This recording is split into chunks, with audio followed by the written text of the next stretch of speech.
How's it going, everybody? Cameron here from the Limit Breakers podcast, and it's been a little while since we've made one of these sort of video updates for our channel.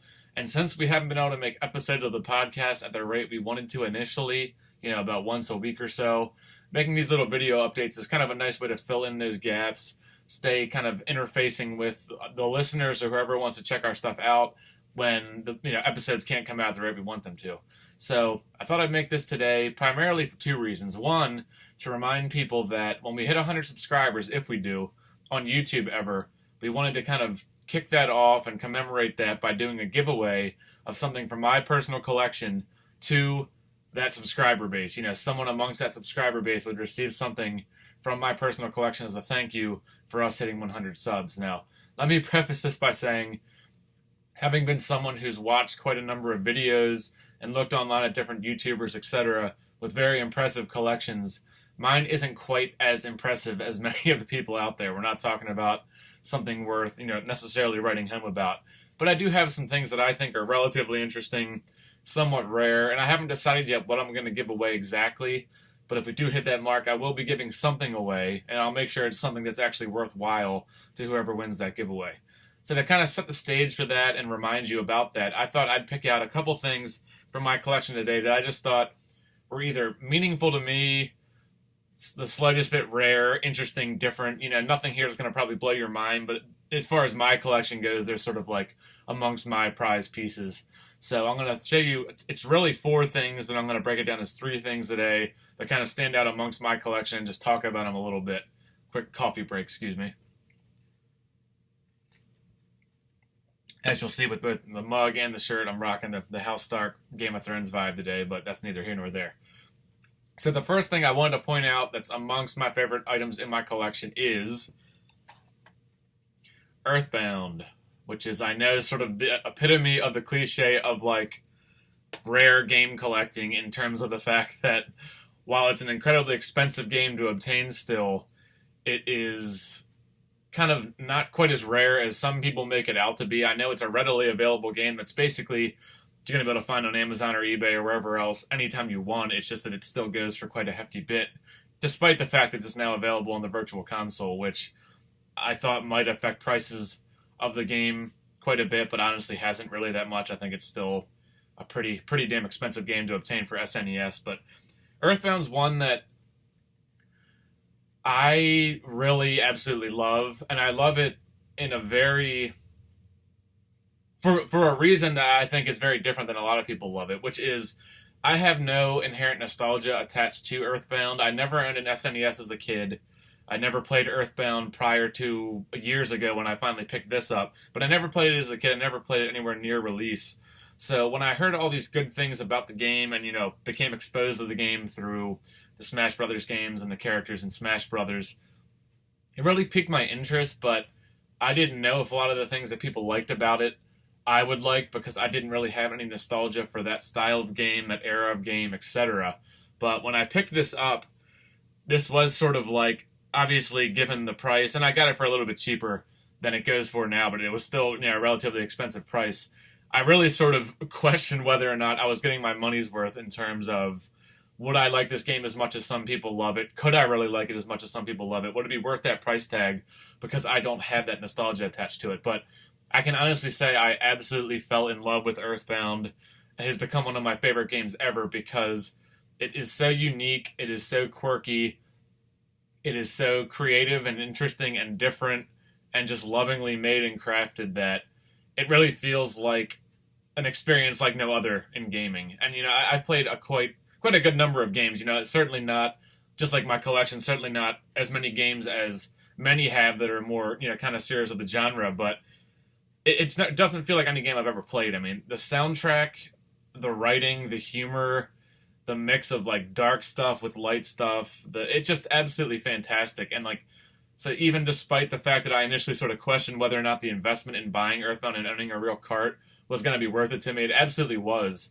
Because even now that I can play it on a Virtual Console, and I probably will at some point play it on Wii U, or 3DS, actually 3DS, yeah.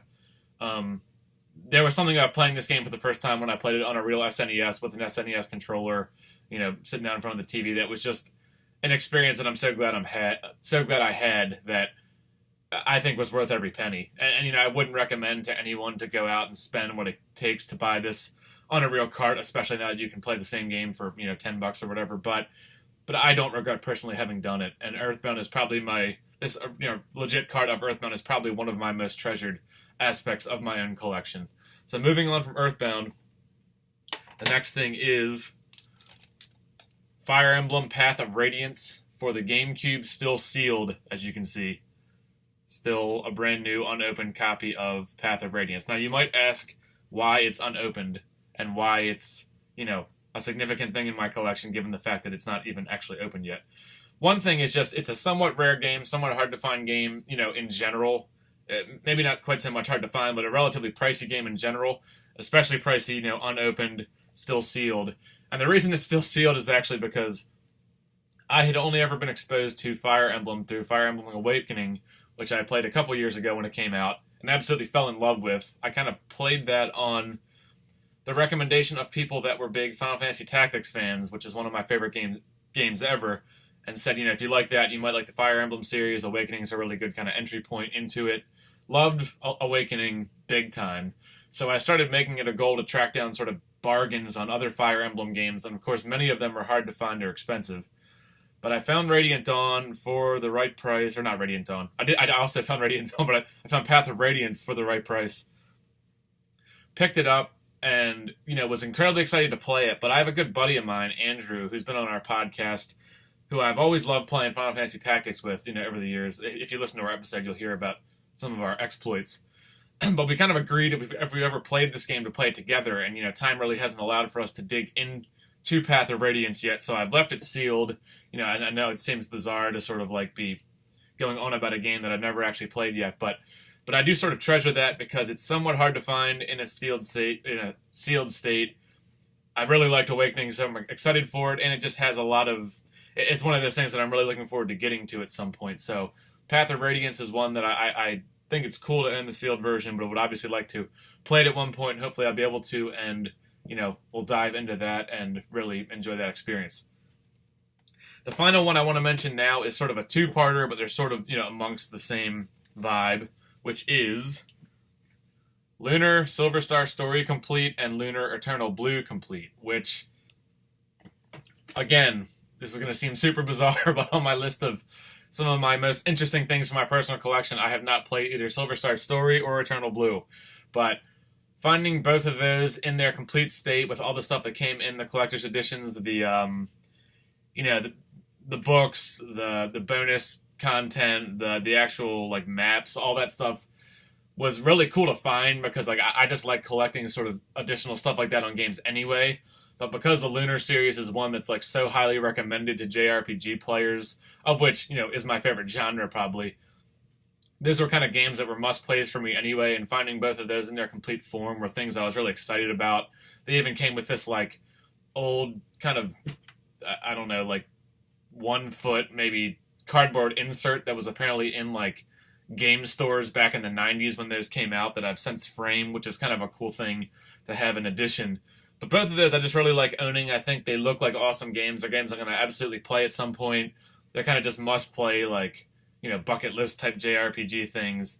But just having those in that state and being able to kind of play them down the road, especially given the other games I like, it's just really exciting to me. So I'm kind of pumped to eventually cross that bridge.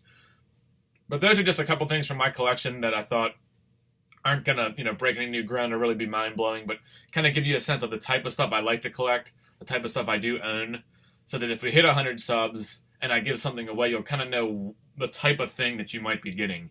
It could be something completely different, but those are kind of the bread and butter of my collection. So I really hope we hit 100 subs. I really hope you liked hearing about sort of some of the things that I own. If we hit 100 subs, we're going to do this giveaway. It's going to be exciting. The other members of the podcast are currently out of town, so we didn't do one this weekend, but I am kind of pumped to get back into it, and hopefully there'll be news very soon about our next episode. Thank you guys so much for watching this. Thank you guys for listening. Thank you guys for your support. I've been Cameron from the Limit Breakers podcast, and I will talk to you again soon. Take care, guys.